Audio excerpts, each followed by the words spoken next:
Hello, hello à tous. Donc du coup, je fais mon live sur ma page. Maintenant, la question est de savoir c'est comment je peux partager mon live sur mon profil personnel. En attendant que quelques personnes ne se connectent du coup. Là, alors je sais pas du tout.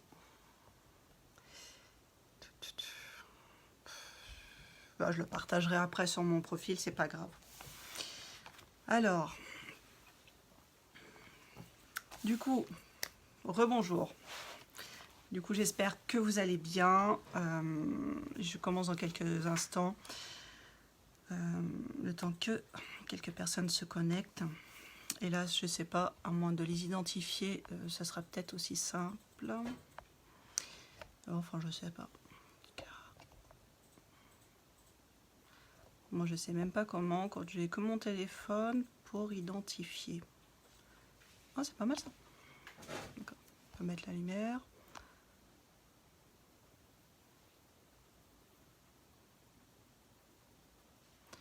Ok, ouais, bon, on va pas forcément jouer avec les filtres.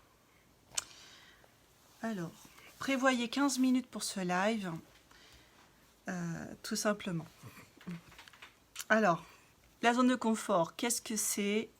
Comment en sortir? Et pourquoi en sortir, justement? Donc déjà, bon, j'ai mes notes, parce qu'automatiquement, j'ai quand même beaucoup de choses à dire en un quart d'heure. Donc, j'ai quand même mes notes sous le nez. Donc, de temps en temps, je jette un œil pour ne rien oublier dans ce que je dois dire. Alors, déjà, qu'est-ce que c'est? Qu'est-ce que la zone de confort? C'est un espace qui est connu. C'est un espace, c'est quelque chose que l'on maîtrise. C'est quelque chose qui est rodé. Ce sont ce qu'on appelle la zone des habitudes, les automatismes. Je vais prendre un petit exemple, non 3 même d'ailleurs, 3 petits exemples. Conduire une voiture pour quelqu'un qui conduit depuis très longtemps, c'est un automatisme, c'est quelque chose que l'on sait faire.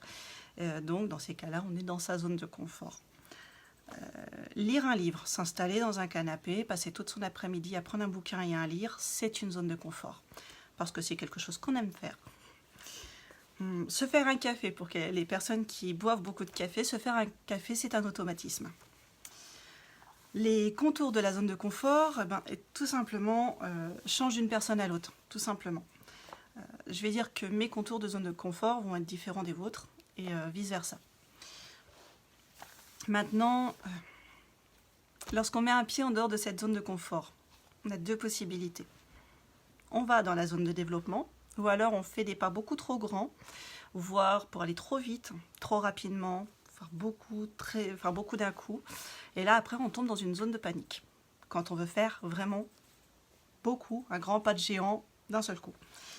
Moi, ce que je vais aborder aujourd'hui, c'est la zone de développement. Ça ne sert à rien d'aller dans la zone de panique. Ce qui prime, c'est la zone de développement. Et la zone de développement, c'est la zone des défis qui sont atteignables. Ça peut être des tout petits défis. Et justement, je précise Xiao Comfort Zone, parce que Xiao Comfort Zone est une idée de comment sortir de sa zone de confort avec des petits défis. Avec ce jeu de cartes. C'est vraiment des tout petits défis qui sont vraiment sympas. Ça peut être des défis d'une semaine et de 48 heures. Ce jeu est vraiment super. Alors, on a besoin, principalement, c'est de faire des efforts pour sortir de cette zone de confort. Pour pouvoir monter en compétences, pour pouvoir agir.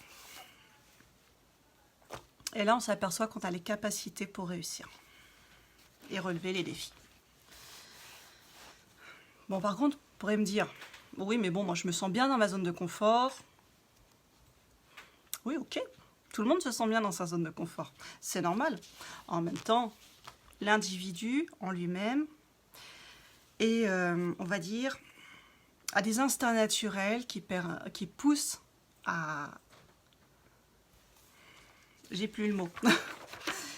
Qui poussent du coup à résister au changement. Du coup, là je sais plus. Ah oui. Voilà. Du coup, on préfère à rester dans ce qu'on connaît, qu'on a l'habitude de faire, et à résister à changement. Et du coup, il va falloir lutter contre ça. Maintenant, pour grandir, pour apprendre, pour se développer, il faut sortir de sa zone de confort. Et ce qu'on appelle rentrer dans sa zone de développement.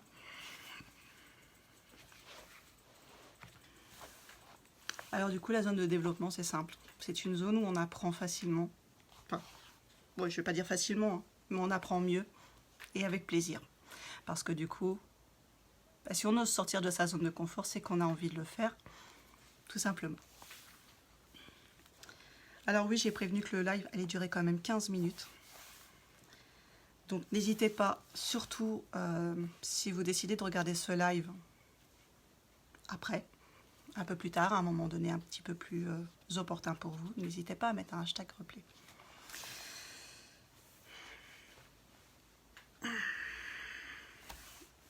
Alors, oui, sortir de sa zone de confort reste quand même un passage obligé vers le changement, tout simplement. À un moment donné, il est impératif, du coup, de se lancer dans l'inconnu. Et pourtant, on le fait quotidiennement. Sortir de sa zone de confort, on le fait déjà depuis qu'on est gosse. On commence. Depuis le tout jeune âge, depuis notre plus tendre enfance, on sort de notre zone de confort. Vous allez dire en faisant quoi? Déjà, on sort de notre zone de confort en apprenant de nouvelles acquisitions. On sort de notre zone de confort à partir du moment où vient le temps où on quitte les jambes de maman pour aller à la maternelle, par exemple. On quitte notre zone de confort lorsque l'on arrive en dernière année de maternelle pour entrer au CP, puisque du coup, on a pris cette zone de confort en maternelle et on rentre dans une nouvelle école. Donc, à nouveau, une nouvelle méthode de travail, puisque du coup, la maternelle, c'est quand même assez sympa dans le sens où les enfants jouent, évoluent en jouant. Mais on sort de cette zone de confort depuis notre plus jeune âge. On sort de notre zone de confort lorsque l'on quitte la primaire pour aller au collège, puisque du coup c'est encore une nouvelle organisation. Donc on prend encore cette sortie de zone de confort, on le fait déjà quotidiennement, et nos enfants le font quotidiennement. On sort de notre zone de confort, encore, etc. Toujours dans les systèmes scolaires, quand on quitte le collège, quand on va au lycée, quand on quitte le lycée, qu'on rentre dans la vie active par exemple, ou qu'on va à l'université. On sort de notre zone de confort lorsqu'on apprend une nouvelle langue. On sort de notre zone de confort également quand on apprend à passer la conduite. On sort de notre zone de confort quand on apprend une nouvelle acquisition quelque part. Quand je dis apprendre une nouvelle acquisition, on va dire que les personnes qui ne savent pas cuisiner, quand elles prennent des cours de cuisine, elles sortent de leur zone de confort. C'est les petites choses qu'on fait déjà au quotidien, sortir de sa zone de confort. Sortir de sa zone de confort, là on peut encore en avoir d'autres des exemples dans ce jeu. Et je vous donnerai du coup un petit exemple d'une semaine, la première semaine de sortir de zone de confort avec 4 cartes. Voilà. Il y a 4 cartes. Donc ça permet du coup à un moment donné, quand on dit qu'il est impératif du coup de se lancer dans l'inconnu, de relever de nouveaux défis pour pouvoir progresser. Comment ? Déjà là, on a déjà un bon exemple de comment sortir de sa zone de confort. Donc là, je vais en venir justement à ce petit jeu qui permet de sortir de sa zone de confort avec des tout petits défis. Parce que c'est l'important, c'est donc les petits défis en premier et pas de faire de trop grands pas. Alors j'avoue qu'avant de faire ce live, je suis complètement stressée. Je suis déjà allée aux toilettes, je crois que je vais devoir recommencer, mais bon, je me retiens. Donc, on a des super challenges. On a des challenges de santé, sociale, confiance, gratitude, expérience et bienveillance. Vous avez du coup sur la petite carte ici où il y a marqué récompense. Parce que le but... déjà, c'est de fixer ici, de déterminer votre récompense une fois que vous allez avoir atteint 120 points sur 130 possibles par rapport à tout ce challenge. On a une semaine type où le lundi, vous allez pouvoir prendre 2 cartes. Tout simplement parce que la première carte est un super challenge qui dure une semaine. Là, par exemple, ben, c'est se lever 1 heure plus tôt que d'habitude et prendre ce temps vraiment pour soi. Ce qui veut dire que quand on a l'habitude, je vais dire, de se lever à une certaine heure, parce que les enfants se lèvent à une certaine heure par exemple, et ben on prend l'habitude de se lever 1 heure plus tôt, avant que tous les enfants se réveillent, et de prendre ce temps uniquement pour soi. Ça ne veut pas dire que ce temps, vous allez l'accorder à faire le ménage chez vous. Il est vraiment pour vous. Ça veut dire un temps pour faire, on va dire, de la méditation, de visualiser, de faire un peu de lecture, de faire un peu d'activité sportive. Ça peut être un temps aussi pour écrire vos objectifs de la journée, qui vous permettent de mettre en avant, du coup, ce que vous allez faire dans votre journée. N'en mettez pas trop sur la liste. 3 à 5, c'est déjà énorme d'arriver à atteindre d'arriver à établir 3 à 5 petits défis de la journée pour les atteindre. En même temps, jusqu'au mercredi, vous allez avoir à faire 2 jours d'affilée à ne boire que de l'eau. Ce qui veut dire que vous n'allez pas boire autre chose que de l'eau. Bon, pour ceux qui sont habitués au soda, c'est un très grand défi. Par contre, pour les personnes qui sont déjà habituées à boire que de l'eau, le défi il est déjà fait. Le mercredi, vous allez avoir à apprendre à aller au restaurant entre le mercredi et le vendredi. Ce qui veut dire que vous allez aller au restaurant et que pendant le repas, vous allez appeler 5 fois le serveur pour lui poser une question. Bon, automatiquement, ça ne va pas toujours être la même. Et puis le vendredi, on est sur un autre défi qui va tenir vendredi, samedi, dimanche, pour écrire à 3 personnes qui comptent le plus pour leur dire à quel point elles sont importantes pour vous. Voilà un petit exemple de défi sur la semaine, pour une semaine. Alors je peux m'amuser, hein, si vous voulez, on peut faire, je vous sors votre petit défi vos petits défis le lundi, le mercredi, le vendredi. Ça peut être un truc assez sympa à faire et à mettre en animation, soit sur mon profil, soit sur cette page. En tous les cas, je transférerai de l'autre côté sur mon profil. Ensuite, maintenant la question est, pourquoi est-ce que c'est puissant de sortir de sa zone de confort et de casser ses routines? Alors, ça permet de reprendre le contrôle de sa vie. Ça permet de devenir la personne qu'on souhaite devenir. Ça permet également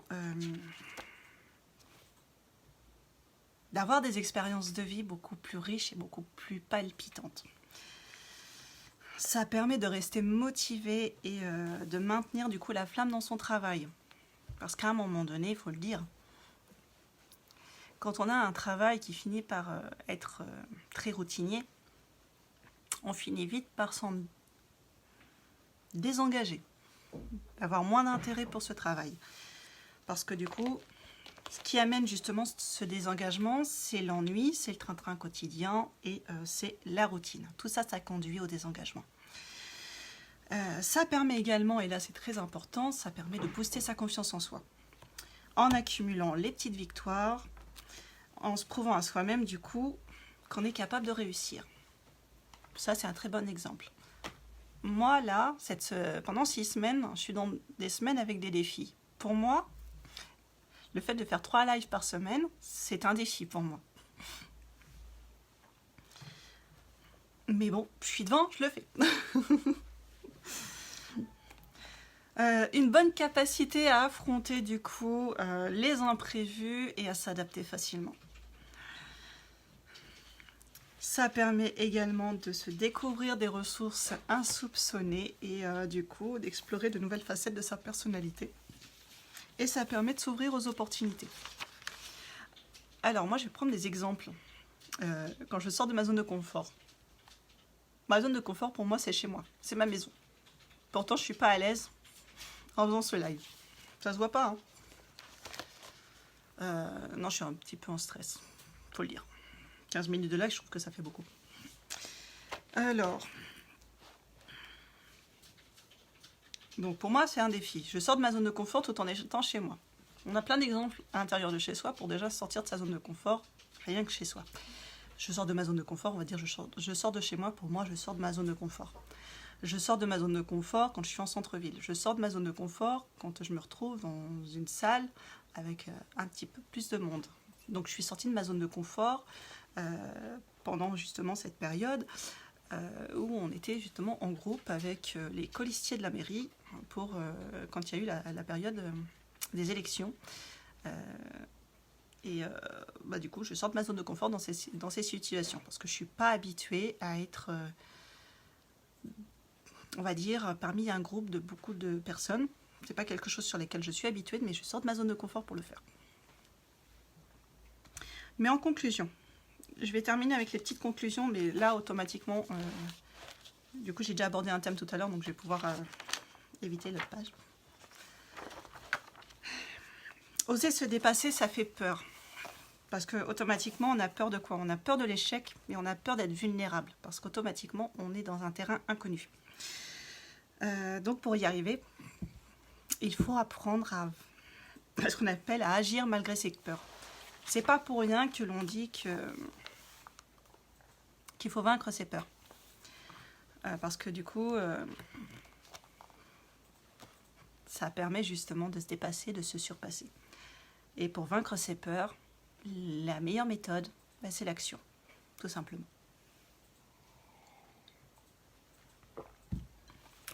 Alors voilà, du coup mon petit live est terminé pour ce soir. Je vous remercie d'avoir regardé cette vidéo jusqu'au bout. Je vais la partager maintenant sur mon profil étant donné que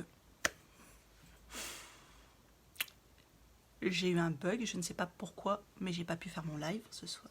J'ai pas pu faire ce live du coup sur mon profil personnel, il a fallu que je trouve une solution pour le faire. Je ne sais pas comment le partager sur mon profil pendant que le live est en cours parce que je n'ai que mon téléphone. Donc du coup je vais le partager après. Voilà, je vais aussi l'enregistrer et je vais le mettre après sur ma chaîne. Je vais en même temps le télécharger sur ma chaîne YouTube en même temps. Pour reprendre également le texte que j'ai et mettre le même texte du coup sur...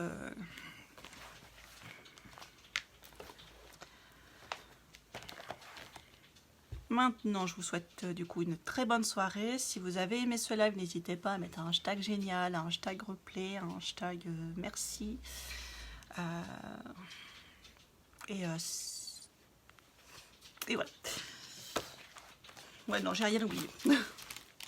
Donc du coup, bonne soirée. Et je vous dis du coup, si ça fonctionne, normalement c'est sur mon profil, vendredi à 18 h pour le prochain live.